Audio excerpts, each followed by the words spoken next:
Hello friends, welcome back to my channel Focus Study में आपका स्वागत है। फ्रेंड्स, आज का जो टॉपिक है वो पाठ्यक्रम अध्ययन से है, जिसमें हम यूनिक पाठ्यक्रम अभिकल्प में मूलभूत विचार जॉन डीवी के संदर्भ में देखेंगे। फ्रेंड्स, यदि आप मेरे चैनल पर न्यू है तो प्लीज़ चैनल को सब्सक्राइब कर लें, जिससे आपके पास सभी वीडियो की नोटिफिकेशन पहुंच सके। तो इसमें देखेंगे, इसमें लॉन्ग आंसर फर्स्ट है, जिसमें देखेंगे कि जॉन डीवी का जीवन परिचय लिखिए और इनकी प्रमुख रचनाएं व इनके विचारों पर चर्चा कीजिए। इसमें देखेंगे कि जॉन डीवी है, उनका जन्म 1859 में हुआ है और इनकी मृत्यु है वो 1952 में है। जन्म स्थल इनका देखेंगे कि वॉरमंटन के वलगटन नगर में इनका जन्म हुआ है। आगे इसमें देखेंगे इनका लाइफ स्केच देखें, इसमें बताया गया इनके जीवन परिचय में देखेंगे हम कि प्रयोजनवादी दार्शनिक तथा शिक्षाविद जॉन डीवी का जन्म अमेरिका में वॉलमॉन्ट में वॉलगटन नगर में अक्टूबर में 1859 में हुआ था। इनके पिता आर्चबाल्ड डीवी जो एक छोटे दुकानदार थे, जो इनके पिताजी थे वो एक छोटे दुकानदार थे।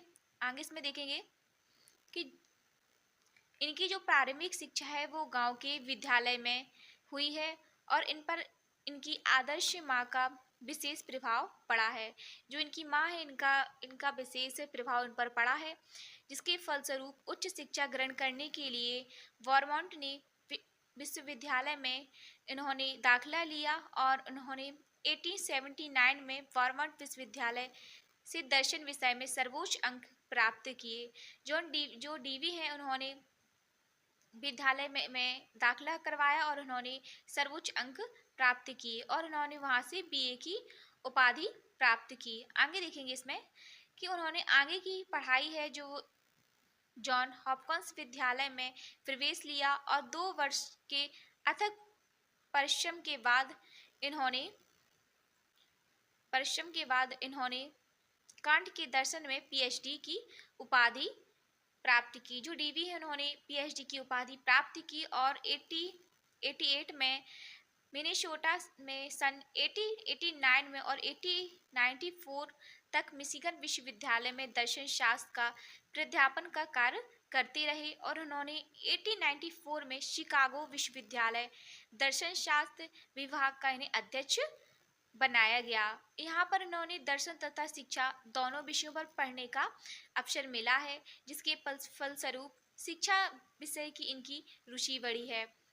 यहाँ पर अध्ययन कार्य करते हुए इन्होंने 1896 में इन्होंने अपने शिक्षा सिद्धांतों को व्यावहारिक रूप में परिवर्तित करने के लिए एक छोटे से प्रयोगात्मक विद्यालय की स्थापना की। जो डीवी है, उन्होंने एक छोटे से प्रयोगात्मक विद्यालय की भी स्थापना की और इस विद्यालय के खोलने का इनका जो मुख्य प्रयोजन है डीवी का, वह दर्शन, मनोविज्ञान तथा शिक्षा के विषयों का प्रयोगशाला में बिल्कुल ऐसा ही इनका संबंध स्थापित किया गया है। इसमें आगे देखेंगे, इसमें बताया गया है कि जैसा कि विज्ञान की विभिन्न शाखाओं का प्रयोगशालाएं होती हैं, उसी वजह से ही कुछ विद्वानों ने इस विद्यालय को शिक्षा शोध प्रयोगशाला के नाम से सुशोभित किया। इस विद्यालय में डीवी ने अपने प्रयोजनवादी दर्शन के आधार पर शिक्षा के क्षेत्र में अनेक महत्वपूर्ण प्रयोग किए हैं। जो शिकागो को छोड़कर उन्होंने सन 1994 में कोलंबिया विश्वविद्यालय में संबंध स्थापित किए और वहां से इन्होंने शिक्षा और दर्शन के क्षेत्र में कई महत्वपूर्ण जो सिद्धांत हैं वो उन्होंने प्रतिपादन किया। यहाँ देखेंगे कि 1930 में एक कार्य करने के पश्चात इन्होंने अवकाश ले लिया और 1932 में वह अनेक सामाजिक शिक्षा से संबंधित और मनोवैज्ञानिक संस्थाओं के वह सभापति चुने गए। आगे इसमें देखेंगे जो जॉन डीवी है, उनकी रचनाएं देखेंगे। इसमें जो उनकी रचना है 1897 में है, जो माई पेडागोजिक क्रीड इनकी एक रचना है। नेक्स्ट इसमें देखेंगे कि दी स्कूल और एंड सोसाइटी इन्होंने 1899 में है, जो इनकी रचना है। आगे देखेंगे 1902 में इन्होंने एक है रचना है, वो दी चाइल्ड एंड दी करिकुलम इन्होंने एक रचना है। आगे देखेंगे दी स्कूल एंड दी चाइल्ड, जो इनकी एक रचना है। एंड इसी टाइम एक और रचना है मोरल प्रिंसिपल एंड एजुकेशन, इनकी एक रचना है। आगे देखेंगे 1930 में इनकी एक जो रचना है वो है interest and effort in education, इनकी एक रचना है। दूसरी देखेंगे, आगे नेक्स्ट देखेंगे 1915 में इनकी जो रचना है स्कूल ऑफ टुमारो, इनकी एक रचना है। आगे देखेंगे डीवी के दार्शनिक विचार देखेंगे, इसमें क्या है देखेंगे कि डीवी का ज्ञान संबंधी विचार है। इसमें देखेंगे डीवी ने ज्ञान तथा मन में अंतर माना है। जो डीवी है इन्होंने ज्ञान में और मन में अंतर माना है। मन एक मन है वो एक प्रकार का विचार है जिसमें मनुष्य अपने वातावरण को चीजों को नियंत्रित करता है। इन्होंने बताया है डीवी के विचार है किसी वातावरण से उसे ज्ञान प्राप्त होता है, और डीवी की यह जो मान्यता है कि ज्ञान क्रिया का मार्गदर्शन नहीं बल्कि ज्ञान क्रिया का परिणाम है। इसलिए डीवी ज्ञान और अनुभव को एक ही समझते हैं। वास्तवतः अनुभव और ज्ञान यहाँ सीखना है, सीखना क्रिया के परिणाम है। आगे देखेंगे इसमें मन संबंधी विचार, इसमें देखेंगे कि डीवी के जो विचार है वह एक मन संबंधी विचार। इसमें देखेंगे कि डीवी के मन को विकास का आयाम माना जाता है। मन के द्वारा ही व्यक्ति सामाजिक एवं व्यवहारिक समस्याओं के समाधान को ढूंढता है। जो डीवी है उन्होंने बताया है कि व्यक्ति सामाजिक और व्यवहारिक से ही समस्याओं का समाधान ढूंढता है, और डीवी ने मन की अधिक उपयुक्तता सामाजिक कार्यों में मानी है, इसलिए सामाजिक मन को विशेष महत्व प्रदान किया है डीवी ने। आगे देखेंगे इसी आधार पर व्यक्ति को अन्य जीवों से ऊपर माना जाता है। यह डीवी के मन संबंधी विचार है। इसमें आगे देखेंगे नेक्स्ट उनका जो विचार है वह सामाजिक मूल्य संबंधी विचार। इसमें देखेंगे कि डीवी प्रारंभ में इस विचार के कटु आलोचक थे। देखेंगे क्योंकि सत्य मूल नैतिकता एवं आदर्श कार्बन, यहाँ पे कार्बन है वरन इसकी जगत पर इसको मान्यता है कि हमारे सामाजिक और नैतिक मूल परिवर्तनशील है तथा इनके परिवर्तन का कारण धार्मिक नहीं वरन समय या काल या परिस्थितियां हैं। इन्होंने बताया है कि जो भी परिवर्तन होता है वह धार्मिक नहीं बल्कि वह समय और परिस्थितियों से होता है। मूल्य का निर्माण इन्होंने वातावरण के संशय और बुराइयों से दूर रहती हैं। आगे देखेंगे उन्होंने एक और विचार दिया है, वह देखेंगे कि दर्शन का जन्म समाज से होना है। इसमें देखेंगे कि डीवी की मानता है कि आज हम जो भी दर्शन देख रहे हैं उनकी उत्पत्ति समाज से ही हुई है। डीवी बताते हैं कि आज हम जो भी देख रहे हैं वह कहीं ना कहीं समाज से ही है। यह पूर्व निर्धारित नहीं होता बल्कि समय काल यहाँ पे बल्कि समय काल और दशाओं पर आधारित होता है। वर्तमान सामाजिक समस्याओं को उन्होंने तीन शक्तियां हैं। उन्होंने प्रौद्योगिकी एवं विज्ञान को माना है। इन समस्याओं के समाधान के लिए व्यक्ति क्रियाशील होता है और उसको क्रियाशीलता ही एक दर्शन को जन्म देती है। जो डीवी है उनका यह विचार है। आगे देखेंगे नेक्स्ट है इनका विचार देखेंगे कि चिंतन के बारे में विचार। जो डीवी है उन्होंने विचार किया है चिंतन के बारे में। उसमें देखेंगे कि चिंतन सदैव किसी न किसी समस्या के समाधान से जुड़ा होता है। इसके लिए समस्या का होना नितांत आवश्यक है क्योंकि बिना समस्या के किसी बात का चिंतन का प्रारंभ कठिनाई से होता है। यहाँ पे चिंतन है और अंत में कठिनाई से ही होता है। इसके प्रारंभ में कोई समस्या या संशय होता है, फिर विश्लेषण किया जाता है यहाँ पे साधन है और फिर साधन की खोज की जाती है और अंत में इसे स्वीकार या अस्वीकार किया जाता है। इस प्रकार यहाँ पे डीवी है, यहाँ पे डीवी की मानता है कि संपूर्ण समस्याएं चिंतन से संबंधित होती हैं और भी एक दर्शन को जन्म देती हैं। यह सभी है जो डीवी के यह जो बताए गए हैं सभी डीवी के विचार बताए गए हैं। आगे इसमें नेक्स्ट क्वेश्चन देखेंगे कि शिक्षा को परिभाषित कीजिए, इसके आधार तथा उद्देश्य का वर्णन कीजिए। इसमें देखेंगे शिक्षा है उसका अर्थ देखेंगे, शिक्षा का अर्थ। इसमें आगे देखेंगे डीवी ने बताया है कि डीवी शिक्षा को अनिवार्य सामाजिक गति मानता है। यहाँ पे सामाजिक है, सामाजिक गति मानता है। इसके इसके मतानुसार इसके इसके मतानुसार समाज में प्रगति नहीं कर सकता। जो डीवी है उन्होंने बताया कि शिक्षा को एक अनिवार्य सामाजिक गति मानते हैं और बिना इसके समाज प्रगति नहीं कर सकता है। आगे इसमें देखेंगे किसी के आधार पर सभ्यता की रक्षा व विकास होता है। आगे देखेंगे कि शिक्षा अनुभव के पुनर्निर्माण व पुनर्रचना का एक क्रम है जो कि मनुष्य की क्षमता और वृद्धि के द्वारा ही होता है। आगे इसमें देखेंगे कि मनुष्य एक बाह्य एवं आंतरिक अनुभव सदा परिवर्तित होते रहते हैं। जो मनुष्य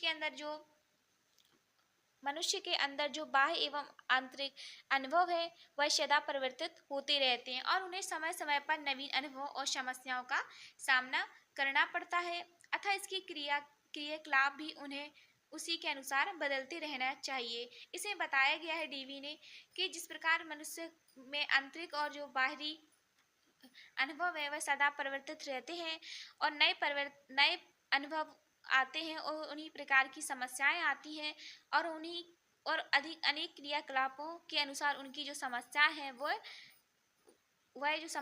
वह उनका संशोधन हो जाता है। इसमें आगे देखेंगे कि इसी प्रकार के अनुभव और संशोधन पुनः संगठन तथा पुनः निर्माण होता रहता है।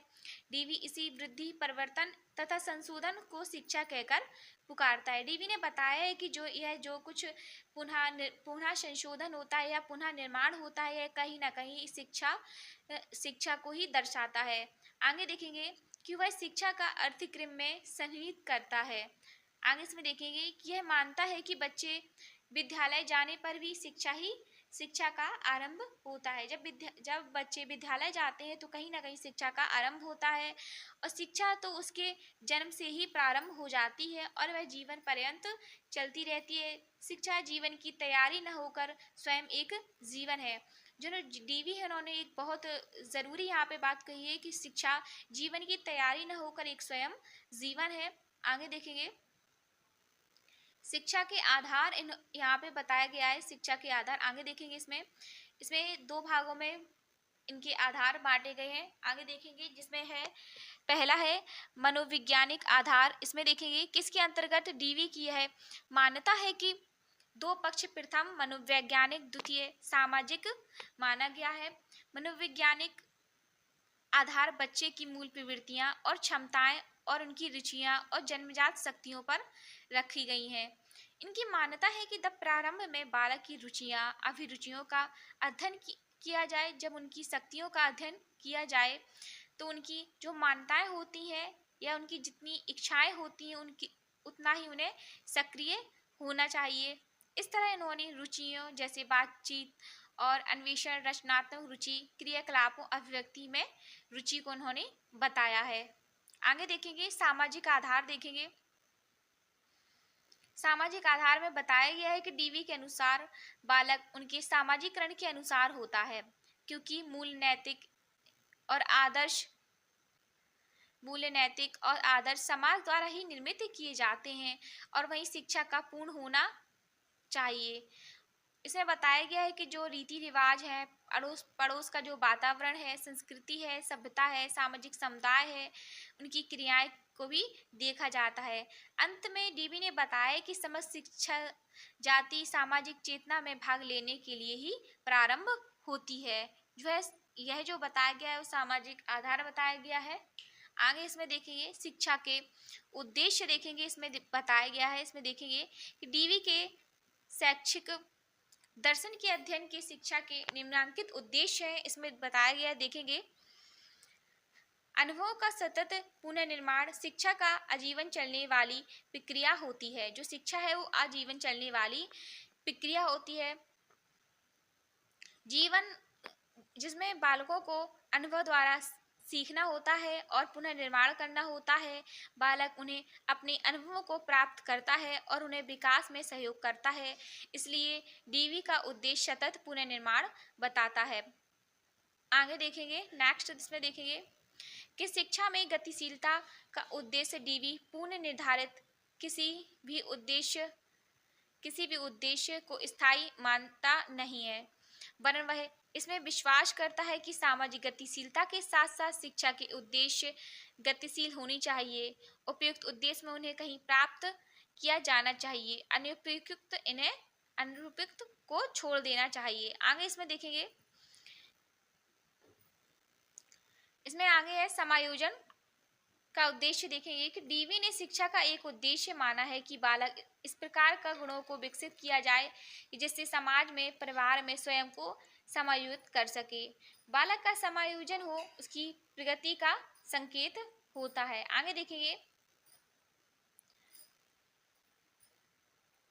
सामाजिक कुशलता का उद्देश्य किसी भी प्रजातांत्रिक देश के नागरिकों के लिए यह जरूरी है कि उसके देश के सभी नागरिक व्यक्तित्व कार्य क्षमता से युक्त हो और उसके लिए बालक में आर्थिक कुशलता, निश्चयात्मक कुशलता, स्वीकृति कुशलता आदि का विकास किया जाना चाहिए और यह शिक्षा का उद्देश्य। इसमें आगे देखेंगे तात्कालिक उद्देश्य, जिसमें देखेंगे कि डीवी कभी भी इस बात से सहमत नहीं थे कि शिक्षा का कोई ऐसा उद्देश्य हो जो पूर्व निर्धारित हो, अपितु इसके अनुसार शिक्षा का सदैव तात्कालिक उद्देश्य होता है और जहाँ तक क्रिया शिक्षाप्रद, यहाँ तक कि शिक्षा उसी सूक्ष्म को प्राप्त होगी, इस प्रकार उसी शिक्षा से उपयुक्त माना जाएगा जिसे बालक के लिए तत्काल लाभ हो सके।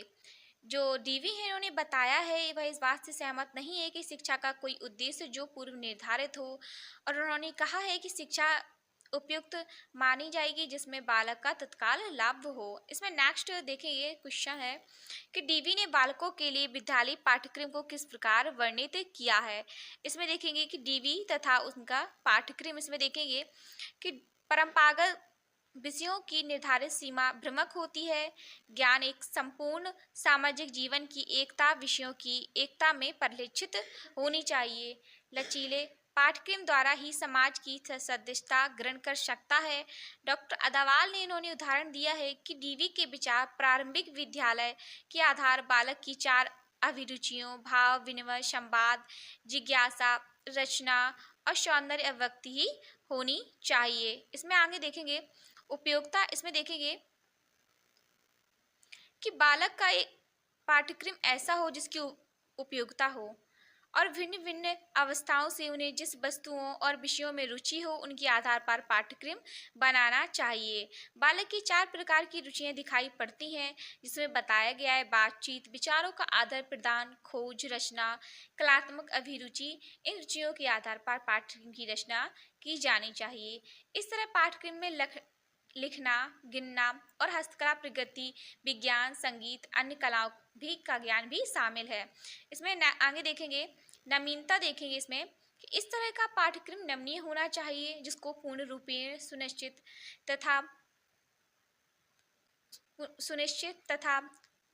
के साथ साथ यहाँ पे साथ एवं कठोर बनाना उचित नहीं होगा। वह बालक की रुचियों और अवस्थाओं के अनुसार परिवर्तित होना चाहिए। इसमें बताया गया है कि बालक का जो पाठ्यक्रम है उनकी रुचियों और उनकी अवस्थाओं के अनुसार ही परिवर्तित होता रहना चाहिए। आगे इसमें देखेंगे अनुभवात्मक, देखेंगे कि बालक को वर्तमान अनुभव से संबंधित होना चाहिए। बालक का जो वर्तमान है उससे अनुभव से संबंधित होना चाहिए कि विभिन्न क्रियाओं की समस्याओं के रूप में प्रस्तुत करने से बालक को नए नए अनुभव होते हैं और इसका अनुभव का भंडार वह बढ़ता है और नए नए अनुभव पुराने अनुभवों का पुनर्निर्माण होता है। हर विषय का अध्यापन यथासंभव वास्तविक अनुभव से संबंधित करके किया जाना चाहिए। इसमें देखेंगे जीवन की निकटता, इसमें देखेंगे कि पाठ्यक्रम में उन्हीं वस्तुओं और विषयों को शामिल किया जाना चाहिए जिसमें बालक की विशिष्ट अवस्थाएं विकसित जीवन से संबंध हो। वर्तमान जीवन से संबंध होने के कारण विभिन्न विषयों में एकता आ जाती है।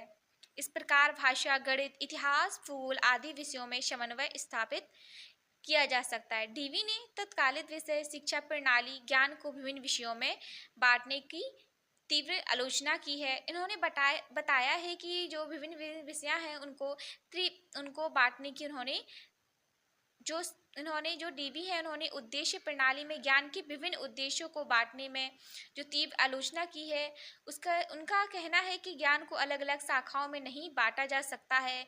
बालक का आधार बनाकर पाठ्यक्रम के उनके विषयों का समन्वय किया जाना चाहिए। आगे देखेंगे रुचि इन्होंने बताई है कि डीवी महोदय का यह मानना है कि पाठ्यक्रम का निर्माण बालकों की रुचियों के अनुसार ही किया जाना चाहिए और इनके बालकों के निम्न 4 प्रकार की रुचि इन्होंने बताई हैं। जो डीवी इन्होंने बताया है कि जो बालकों का पाठ्यक्रम है उनकी रुचि के अनुसार होना चाहिए, जैसे बातचीत करने की रुचि और इसमें खोज करने की रुचि, रचना के करने की रुचि और कलात्मक अभिव्यक्ति करने की रुचि। इसमें नेक्स्ट देखेंगे छात्र हेडिंग है स्टूडेंट, जिसमें देखेंगे कि जॉन डीवी के अनुसार एक योग शिक्षक को शिक्षण प्रक्रिया से पूर्व बालकों को मनोवैज्ञानिक तथा सामाजिक स्थितियों को अवश्य ध्यान में रखना चाहिए। डीवी बताते हैं कि बालक को जब ज्ञान देने से पहले उनको मनोवैज्ञानिक तथा सामाजिक स्थितियों का ज्ञान करा देना चाहिए और बालक को स्वाभाविक विकास के पक्षधर उनका यह मानना है कि बालक का शारीरिक विकास के लिए उनको पूरी स्वतंत्रता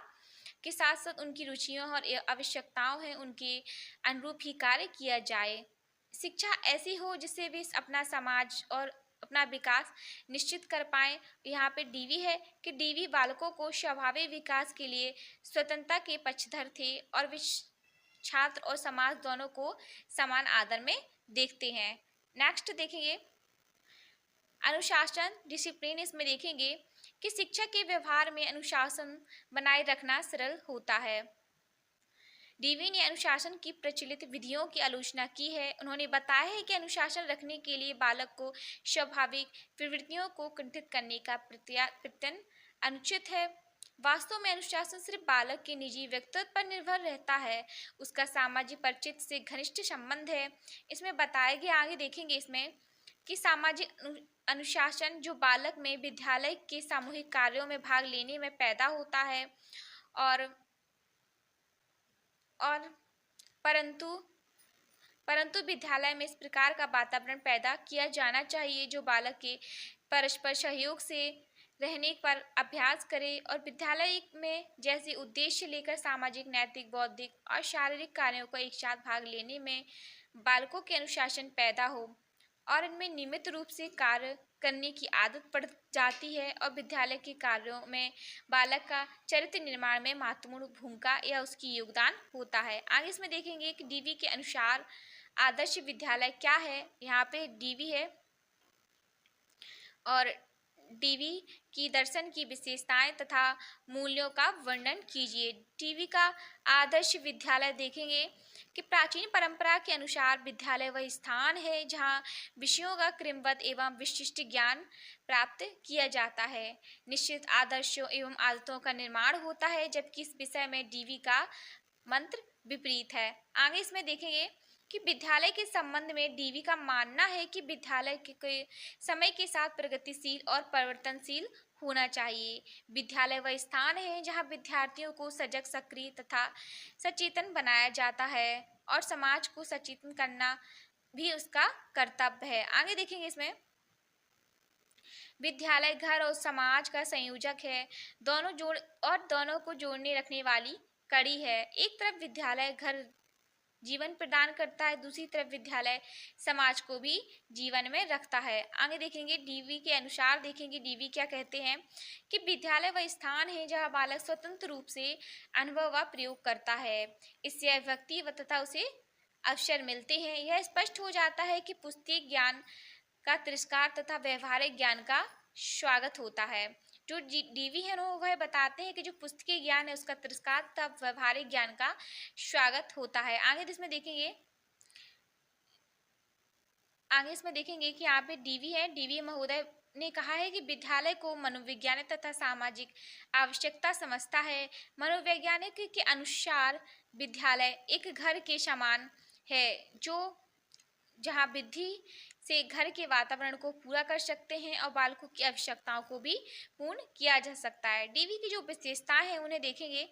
इनकी जो विशेषताएं कुछ इस प्रकार हैं, जैसे देखेंगे परिवर्तन ही मूल सत्य है। डीवी की जो विशेषताएं हैं उनमें फर्स्ट है कि परिवर्तन ही मूल सत्य है। नेक्स्ट इसमें देखेंगे कि आवश्यकताओं की पूर्ति के लिए योजना पद्धति का निर्माण हुआ है। बालक की आवश्यकताओं को सम्मुख रखकर उसी के माध्यम से योजना पद्धति के कार्य रूप में परिणाम की जाती है। इसमें देखेंगे कि हम कैसे सोचते हैं इस विषय में कि डीवी को देने में महत्वपूर्ण वह आगे है जो देखेंगे कि हम पहले समस्या निर्धारित करते हैं, फिर समस्या को सुलझाने के लिए कल्पना बनाते हैं और उस कल्पना को परख करने के लिए सिद्धांत का निर्माण करते हैं। ये डीवी की विशेषताएं हैं। इसमें बताया गया है कि पहले समस्या देखते हैं, फिर समस्या का निर्धारित करते हैं, फिर उसको सुलझाने के लिए कल्पना बनाते हैं, फिर कल्पना को रखते हुए सिद्धांत का निर्माण किया जाता है। आगे इसमें देखेंगे विचार कर्म से उत्पन्न है। देखेंगे कि कर्म द्वारा ही प्रयोग भूल पद्धति के अनुसार हम सत्य को प्राप्त करते हैं। उसी के कारण यह विचार पैदा होता है कि हम पहले से करते हुए और सोचते बाद में हैं। कर्म द्वारा ही ज्ञान प्राप्त होता है। यह डीवी की एक विशेषता है। इसमें आगे देखेंगे कि वहाँ ज्ञान देना उचित है जो उपयोगी है। इसमें बताया कि वहाँ ज्ञान देना उचित है जो उपयोगी है, वहाँ साधन रूप से जैसे हार्वर्ड स्पेनस की तरह वह कम उपयोगी है। अधिक उपयोगी ज्ञान के पक्ष में नहीं, फिर भी ज्ञान से आवश्यक ज्ञान को वह अधिक महत्व प्रदान करते हैं। यह बात स्पेशल की बात की तरह नहीं है। आगे इसमें देखेंगे डीवी के दर्शन का मूल तथा प्रभाव। इसमें देखेंगे कि डीवी का दर्शन इसका अपवाद नहीं है। डीवी का जो दर्शन है वो इसका अपवाद नहीं है, क्योंकि दार्शनिक प्राचीन विचारों के विरुद्ध नए विचारों का प्रतिपादन किया जाता है। प्लेटो को समझने के लिए हम इसे समय के सोफिस्टर को समझना होगा और धर्म एवं संस्थाओं की रूढ़ियों के साथ साथ वैज्ञानिक प्रगति विकसित हो रही थी।